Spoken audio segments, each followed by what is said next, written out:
So without further ado, let me introduce Hazel.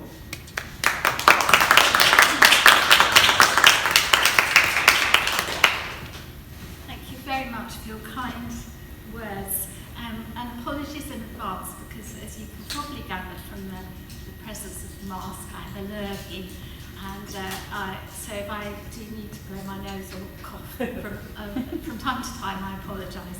But thank you very much for inviting me to talk to you today.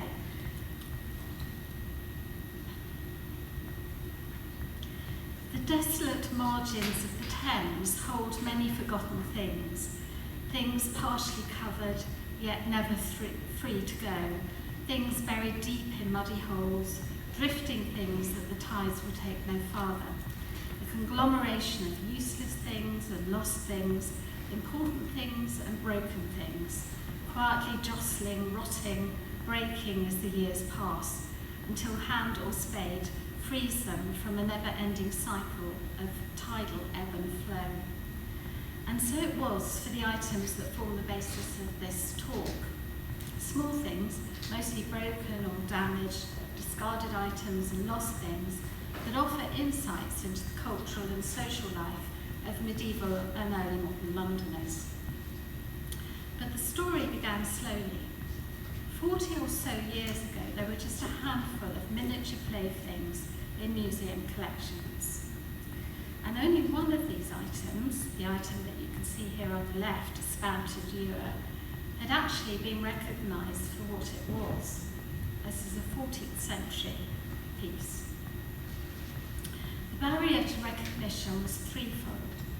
Firstly, medieval playthings are by no means common, as they tend to be made of materials that only survive well in the ground in special conditions, in particular soils.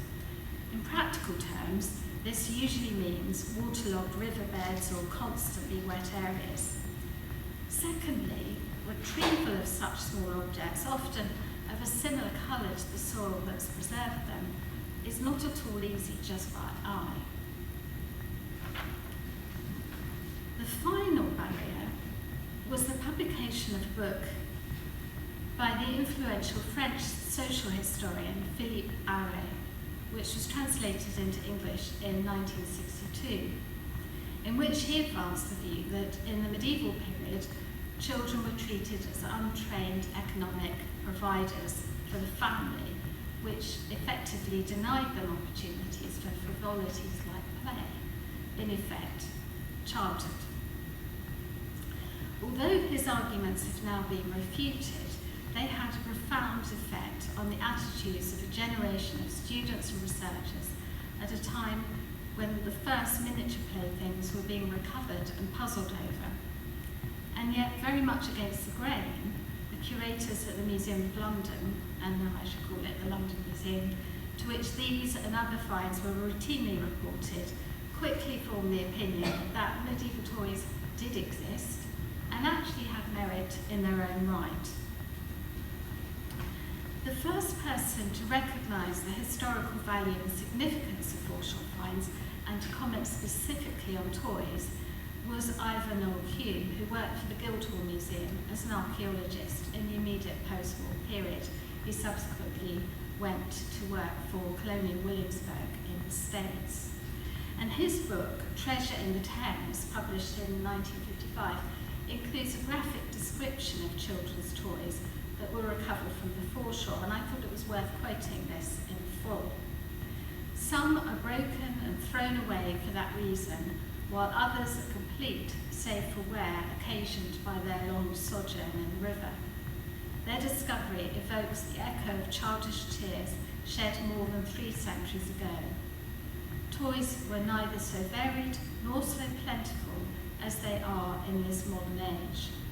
But strange as it may seem, their basic forms have changed little. Well, before I say any more about that comment, I just want to say a few words about this wonderful painting, which is one of my favourites in our collection. It's going into the new museum galleries, I'm delighted to say, and it shows well, see the Isle of Dogs, more or less slap bang in the middle. But note too the deep water harbour on the eastern shore, just make out the ocean-going ships at Blackwall. and then in the far distance on the left, the city. And this is an Anglo-Dutch painting about 1630. Hume noted that most of the objects littering the surface of the foreshore had already been removed by mudlarks who foraged en masse after the Second World War, and he suggested that although it was possible that further items would be drawn to the surface by tidal action, it just wasn't worth digging for them.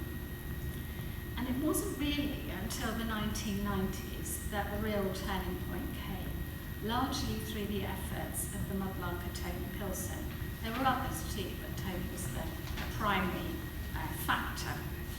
And he developed a passion for the playthings of the past, finding and acquiring anything that related to the subject to build up what became a very significant private collection.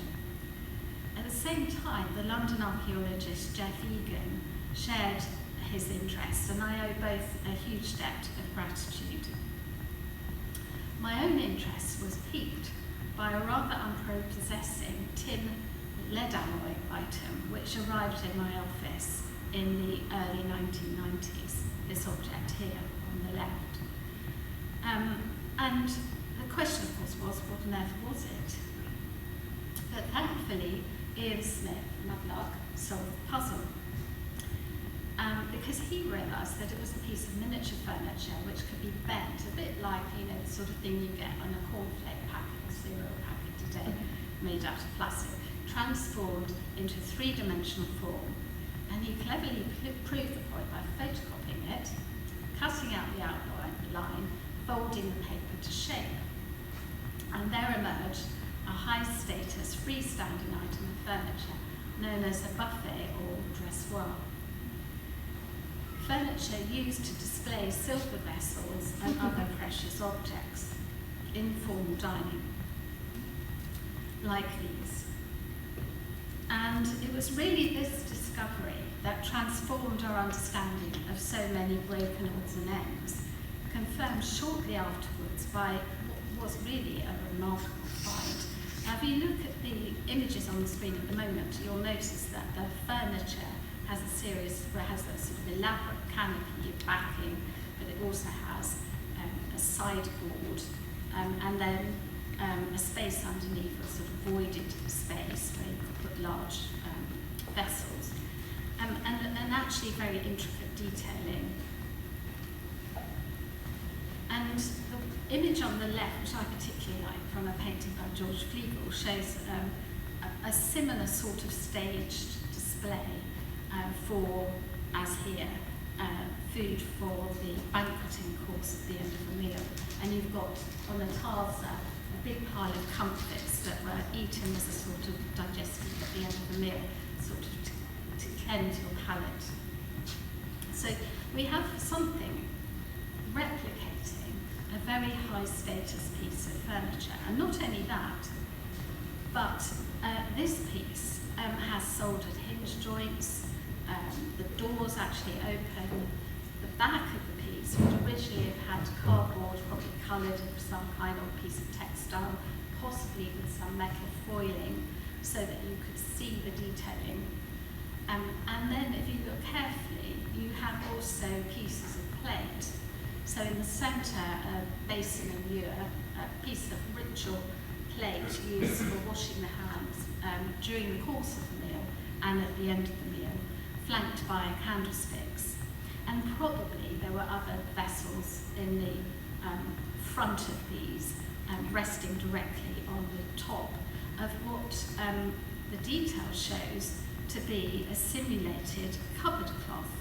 And the image here on the right shows that in some detail. Well, actually, the top there shows it. And basically, damask, figured damask, was used to dress a piece of furniture and then removed, obviously, once the meal was over, and had an importance in its own right. And this particular imitation has armorials. On the left, unidentified coat of arms with a chevron. In the centre, the City of London arms, and on the right, the triple crowns of the Drapers Company, worshipful company of Drapers. And you'll note too the letters RC, which are very prominent on the canopy at the top and repeated on the riser of one of the staging in the front. And so the big question, of course, was, well, who on earth is this person? Is it simply a monogrammed piece replicating a large piece of furniture, which was sometimes inscribed by a maker, or was it associated with an individual? And the other question, of course, is that it was transformative because it made sense of all these little bits and pieces that we had and we couldn't place. So we had little fragments of doors and little detailing that absolutely on their own made no sense. But also it showed that very complex miniatures were made to commission and were used as souvenirs or trinkets for adults. In this case, and it can't be proved, but it seems very likely, it was made to mark the mayoralty of Sir Richard Champion, who was master of the Drapers' Company 6 times between 1557 and 1567.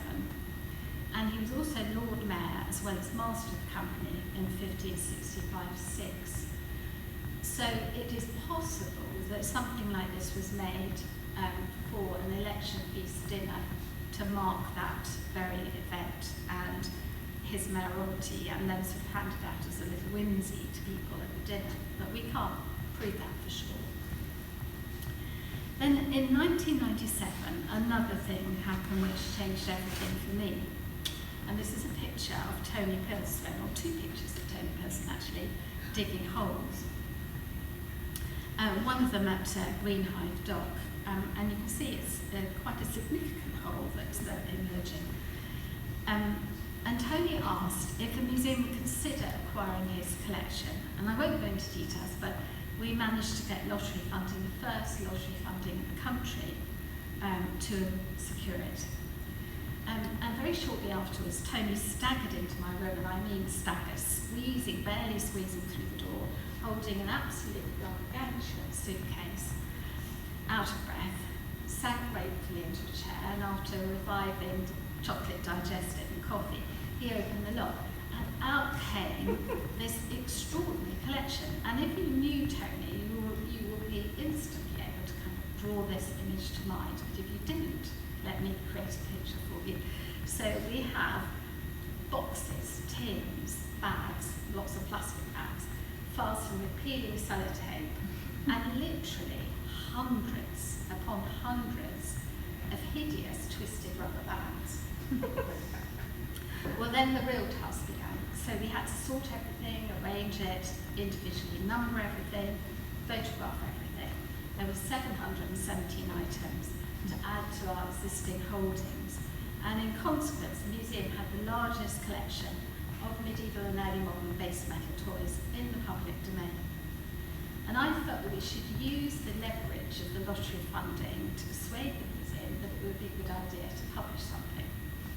And they had really no choice because of the wording that was used for the lottery grant application. And so that's really how toys, trifles and trinkets, base metal miniatures from London from 1200 to 1800 came about. Now the term base metal in the title is used because all of the medieval and post-medieval toys in the collection were cast from alloys of tin, lead, copper and zinc, in varying proportions obviously. The vast majority were made from a tin-lead pewter composition, the remainder from pure tin, more or less, with maybe 1 or 2% of copper and antimony, or alloys of copper tin, bronze, or copper zinc brass. So before I turn to some of the items, I'd just like to say a few words about manufacture, because I think manufacture is really fascinating. The alloys are quite particular, but the compositions of those alloys vary according to the type of object, the desired level of detail, and the strength of the piece.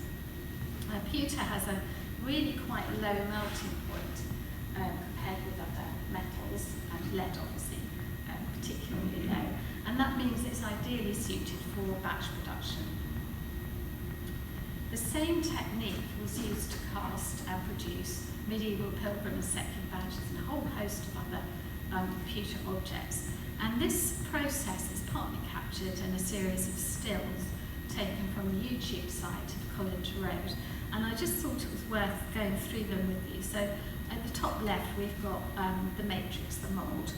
And you'll note that it has little holes on one side of the mould and a long channel facing downwards, and that's the sprue into which the molten metal is poured. And then the two halves of the mould come together like a sandwich. The metal is then heated to the right temperature, poured into the mould, which is clamped to prevent anything spreading out too much. And then almost instantaneously, this mould is 3 parts, taken apart, and it's a very quick process actually. It's a matter of less than a minute for the metal to cool. And then the final thing is removing that sprue and then fettling or finishing the piece. The moulds need to be prepared, and the normal thing to do is to coat the surface with a layer of soot, typically lamp black, or perhaps jeweler's rouge or egg white. And that stops the pewter sticking to the mould, and it helps extraction. And ideally, one would want to carve the sprue before you carve the piece, because that's the bit that's going to cause the most mechanical damage if the mould shatters.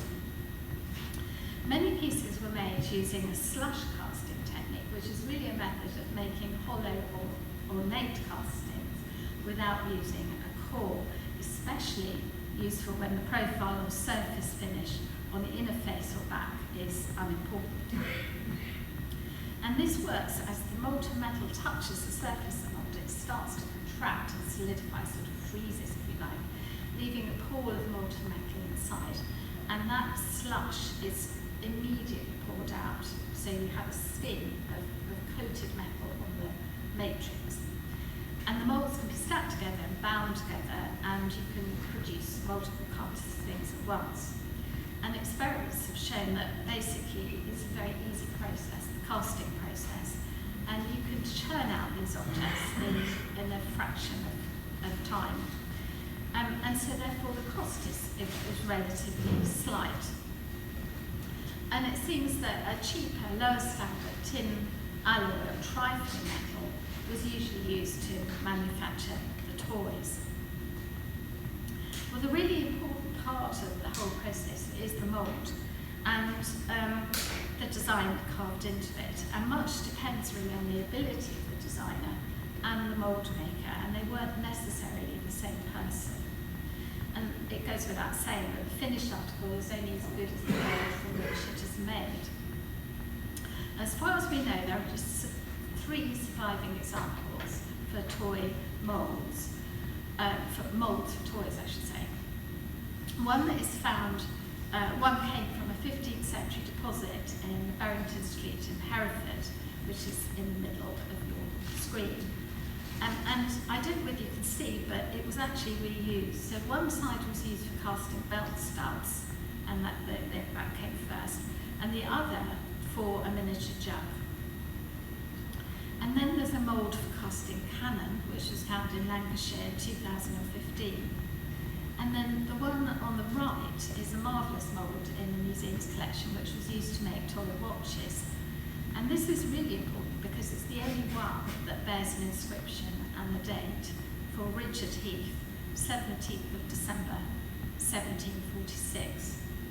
And as there are 2 matrices, it's evident that the mould was made to produce 2 watches of different design at the same time. So in other words, you could batch cast. So all I have to say is if you're a mudlark, keep your eyes out for moulds. Because they're so often overlooked, but actually they can tell us so much. And I'd be very grateful, and I'm sure my successors will be delighted if you find some. Now I put this image because I love the Van Meer album. This was produced as an album amacorum that was produced at the latter part of the 16th century, and it's now in the University Library in Edinburgh. And as you can see here, there are people being ferried across the Thames or along the Thames. The sizing, the scaling is extraordinary, but nonetheless it's a rather sort of whimsical piece, I love it. So the second question really is to think about how these toys ended up on the foreshore in the first place. In fact, almost all of the toys that have been found across the country, and indeed in continental Europe, have come from, as I said earlier, waterlogged deposits, and they've survived because the physical and chemical circumstances of burial have ensured their preservation. The large concentration of toys on the Thames foreshore presents a potentially misleading picture of distribution and use. Now, children do play, and probably always have played, in unsuitable places in their quest for adventure and excitement. In fact, while I was waiting to give this talk, I saw a toddler who was desperate to fall into the quay outside, keeping his parents on the alert. And of course there were lots of commercial properties, there were boats, there was a muddy foreshore, very tempting. So for some, the temptation to be on or near the river ended in tragedy, and there are several accounts in early records of accidents and drownings. In 1485, a 6-year-old William Granger of Stepney almost drowned after he fell out of a moored boat, and his miraculous recovery was attributed to his father's vow to take a £4 candle to the shrine of Henry VI at Windsor. Well, despite these reported incidents, and there are many, no direct evidence has come to light to suggest that the waterfront was actually used as a playground in the medieval and early modern periods, although it might well be. Most of the toys which ended up on the foreshore probably arrived in rubbish collected from various parts of the city. The systematic deposition of household refuse to form reclaimed land behind waterfront revetments, you've just seen a picture of them, was a feature of river topography and development throughout the medieval period. And that phase of land reclamation ceased by the early 16th century, but sporadic tipping of household rubbish continued for many centuries afterwards, although not in a systemised way. And this image from Van Meer of a little street I find rather guiding because it's enigmatic. You've got two children seemingly playing, who knows what they're doing, they might just be scraping away, a groove in the tiling, or they're playing with an insect or an animal, but they might be playing with metal toys or indeed some other kind of toy. And that's really underlining, I suppose, the question about for whom these were made. Did the base metal toy market cater primarily for children? Were these objects enjoyed by adults as amusing trifles and trinkets? Were they made for a rich clientele? Were they affordable to many? Well, hardly any available sources provide information about consumers, and most of them are insufficiently detailed to enable us to ascertain how the toys were used and enjoyed. The first specific reference from English sources is a rather enigmatic entry in the 1562 wardrobe accounts of Elizabeth I to one baby of pewter for Ippolitata, the Tartarin. Now, Ippolitata was a household servant, possibly a small woman. We don't really know details, but a favourite. And clearly this was made as a special thing for her for New Year.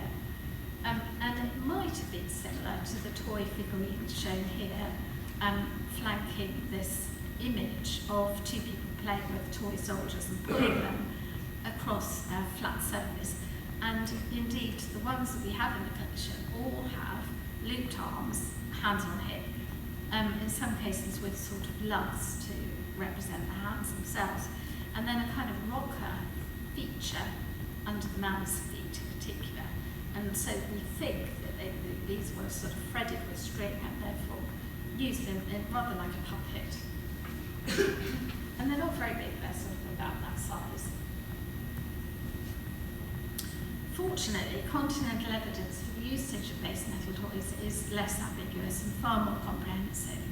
And this wonderful piece on the right shows a hollow cast knight on horseback around 1300, and it's one of the oldest datable pieces in the collection. Now, I should caveat that because, of course, pieces could be anachronistic, it could be made for something later that replicates something of an earlier period. But the assumption is that this is of its time. And it's shown alongside a piece from a manuscript dated to 1509. And I rather like this image. This poor little boy's got some nasty rash, he's covered in spots, and his nurse is valiantly trying to cool him down with one hand and entertain him with the other. And on the table is a pair of knights fighting each other. We don't, of course, quite know what the material of these is. But as I've mentioned, adults collected miniatures too, either as objet d'art or for sophisticated baby houses, like this one here, representing the latest ideas in interior design. And there are many examples that have survived fortuitously. This one, on the left, dated to 1639, is in the Germanische National Museum in Nuremberg. And I don't know whether you can see very well, but the interior is splendidly equipped, and it includes a model kitchen replete with tin vessels and utensils. And similar gifts were given to the 6-year-old Dauphin, later Louis XIII, who, according to the journal compiled by his physician in 1607, received a petit ménage, a box of assorted pewter toys, which included a tiny chalice and censer, cockerel, female figure, and several pots and pans. And these toys were taken to the chamber of the Queen, where he made a fire and put there his little stew pot in which he put lamb, pork, beef, and cabbages. Well, now clearly these were big enough to play with and cook from. And that in itself is interesting because the scaling of these objects is fascinating, and they vary enormously. So some are, as with the Dauphins, just reduced scale versions of the full scale piece, but others were completely miniaturized. And even within the miniaturization, you get variations of scale. And so it's quite, I think it's quite interesting because when you look at, when children play today, they often inherit or they have toys from different sources. And I remember having a farm, and some of the animals were gargantuan compared with them, you know, and I hated it if they weren't all scaled. So I'm afraid some of the creatures didn't appear for that very reason. But you also end up with, you know, oversized dolls, or you know exactly what I mean. So it's very much the case with these two. And the other point to say is that the miniatures, for the most part, replicate their full-scale counterparts, but not in material, clearly, because they're made from metal. But the detailing is quite distinctive. So here's a range of 3 little pewter jugs, or ewer, as the example is on the left, far left with its little tripod feet. And again, these replicate pieces of pottery that were current in London at the time, both domestic production and imports. And the detailing is actually incredible. So clearly they were copying and trying to do a sort of like for like. Equally, you have base metal miniatures of precious metals, and so the piece on the far left is a flagon or ewer, which is very like this piece, the Westward Cup, from the Goldsmiths Company collection, which is about 1567 in date. And then you've got the Raren mug from our collection, and it has a silver gilt lid, and the mugs themselves could be bought for a trifle, you know, penny or so. Flooded the English market, but the English had some peculiar passion for decorating these very cheap pots with silver. And here we have an example that survived. And a lid of one such vessel in miniature form. And then on the far right, another very elaborate ewer, again from the Pinching Goldsmith Company collection objects here, and a base metal example from our London Museum collection. And I suppose these are more remarkable because the full-scale objects rarely survive because they went into the melting pot. They had the spectre of the melting pot hanging over them from the moment they were made. They were either refashioned or the metal was simply recycled for other ends. So the fact that you've got miniature versions of pieces that haven't survived at all in forced sale, like that buffet, which they're remarkably rare pieces of furniture, is itself fascinating. So then, I suppose, we're thinking about, well, how on earth did these things enter the marketplace? And one possibility is that they were sold as souvenirs or sold in perhaps a haberdasher's shop. This is a design detail, well, it's actually a design for a fan, and it's 1722, and it shows the annual fairs of Bartholomew's, which happen every August. And the bottom left-hand side shows a woman selling children's toys, and the unfortunate man, who's possibly with his grandchildren or children, is in the process of having his pocket picked. So that's one possibility, sort of a fair, round kind of association. The other is something like this, one of the periodic frost fairs on the Thames. This is a painting in the museum's collection by Hondius of the frost in 1683-84, and you can see this temporary high street that's put on across the ice, and we know from records at the time that they sold all kinds of souvenirs, including pewter objects, and indeed we have examples of souvenirs in the museum's collection, but it's just possible that they sold toys for children or adults too. And then we have this piece, which I love. It's a rather charming piece. It's got masses of detail when you start to look at it. It's got firing cannon, and obviously you can see a little bit of the water line at the bottom. Very detailed rigging, quite carefully observed. Detailing of the vessel itself has lost part of the bow, and obviously the top mast and the main mast. But on the foredeck, there's a man, and he's standing there with his trumpet. And on the banner of the trumpet is the letter H. Oh no, sorry, it's the letter E. Looking at it. And so the thought is maybe is this a commemorative piece for the Spanish Armada? You know, here we are, the English defeated under our beloved Queen. But as Jeff Egan observed, very similar pieces, slightly different, have come up from excavations in the Netherlands, and they have the letter L on the banner.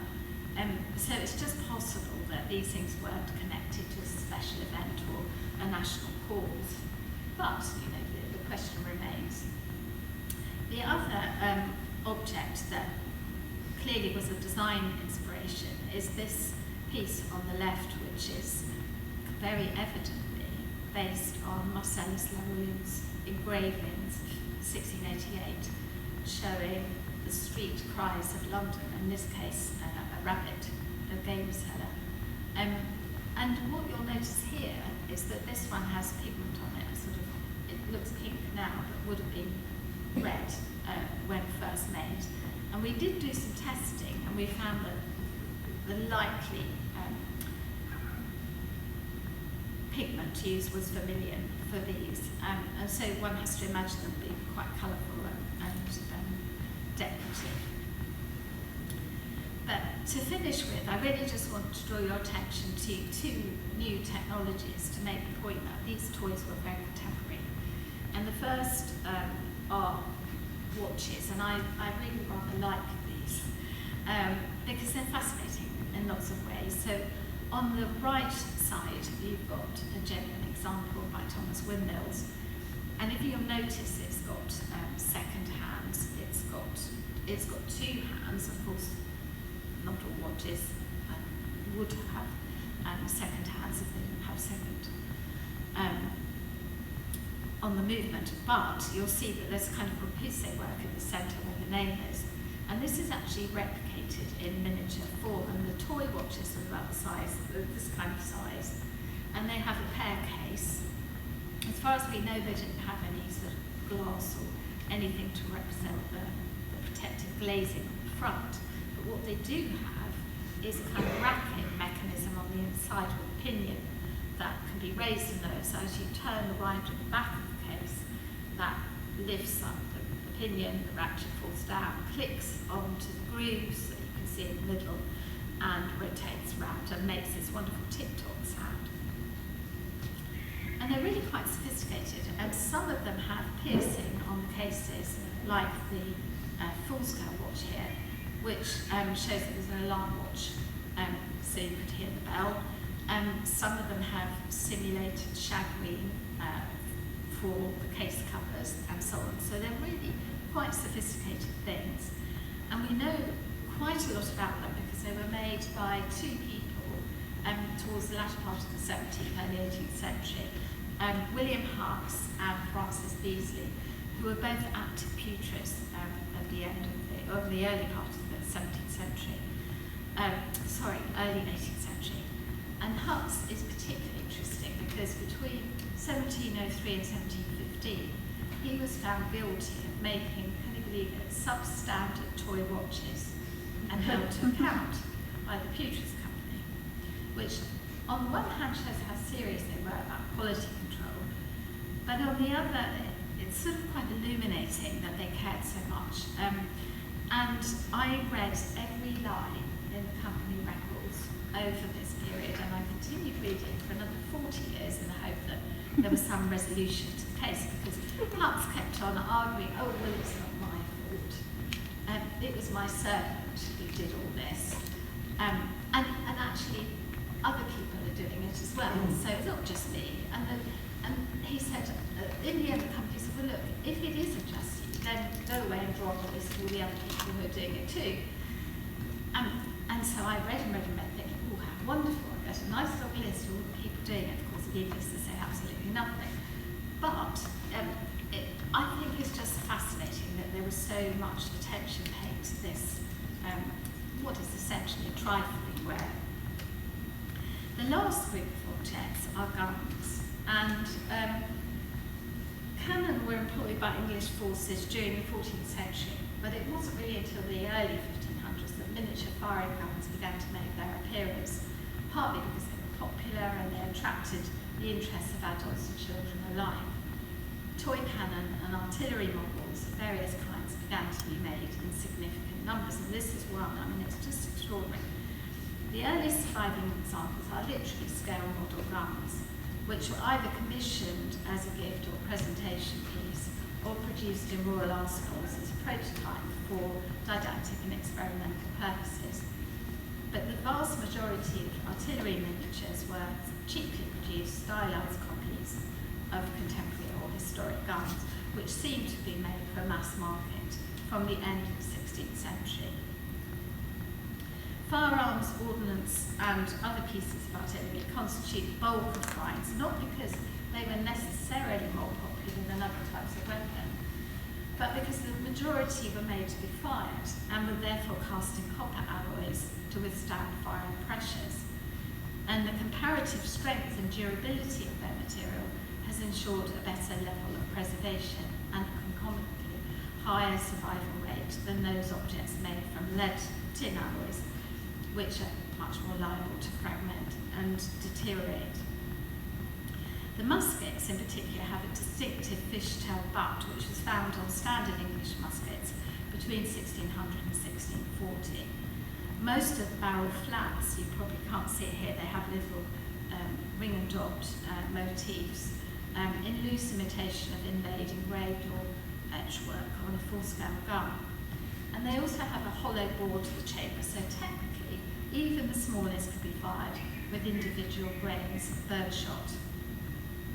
The largest muskets, and I've worked it all out, could in fact produce a projectile, fire projectile with some black powder quite effectively. And two of the muskets have split, the ones on the top left and bottom left.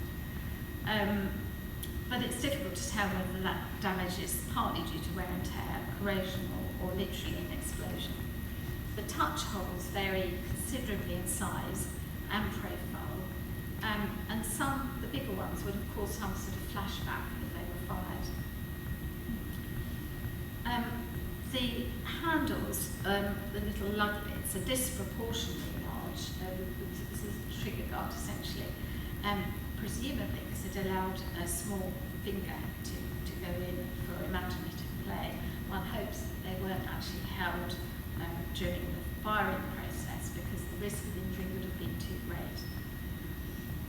The copper alloy pistols that have survived are even more sophisticated, and the best have 10 separate elements, which include lock components and a rammer. And again, there's evidence that these were fired too. And they were hollow cast, and then the stock was drilled to accommodate a modified form of matchlock action, presumably because that was the simplest mechanism to recreate in miniature form. And the screw underneath the stock serves a double function of securing the rammer as well as the trigger spring. And clearly excessive use of the guns would have weakened those components and damaged the mechanism, which is probably why hardly any of the pistols have been found with complete action. These are modelled very much on French, German, and to a lesser extent English wheel-lock, flintlock and snap-pulse pistols, with the point that I've made about the matchlock conversion. And dated examples often have a lemon-butted pommel, which dates them to around 1610, 1630. But I thought I'd end with a bang. Literally an exploded cannon, which was found at Bull Wharf and dates between 1630 and 1650.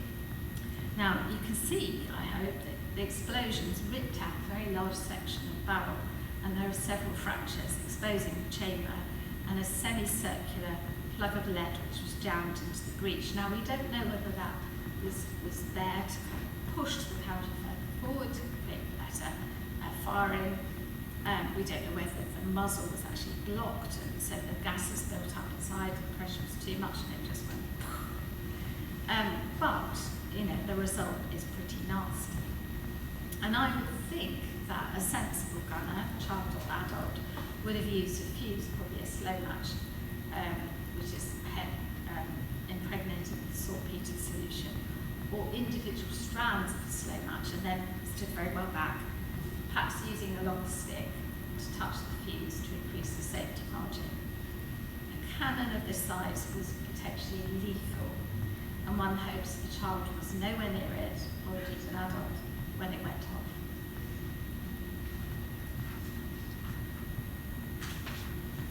So I hope this rapid overview of medieval and later toys from the River Thames has given you a sense of the importance of this material to contemporaries and our understanding of the social, cultural and economic dynamic of mudlarking. And if the subject's interested you and you're an active member of the Society of Thames Mudlarks, then please keep on looking, because you never know what you might find. As a curator, I owe a huge amount to many mudlarks who have helped me, to my predecessor, Brian Spencer, to the archaeologist, Jeff Egan, and to the antique dealer and gallerist, Jonathan Hall. And any work on the medieval and early modern base metal collections has been done, to paraphrase Isaac Newton, by standing on their shoulders. And it was their interest and enthusiasm in broken things that brought this subject to the forefront. And I'd like to thank you for asking me to share some of that research with you today. And I'd also like, which is here in the audience, and it gives me great pleasure to say, and to Stuart too, what a wonderful exhibition the Mudlarking exhibition is. And I know it was how hard it was to do and how little time you had to do it, and all the constraints that you were put under. And only those of us who work behind the scenes can know that. And I think it's a real triumph. So many congratulations to you both.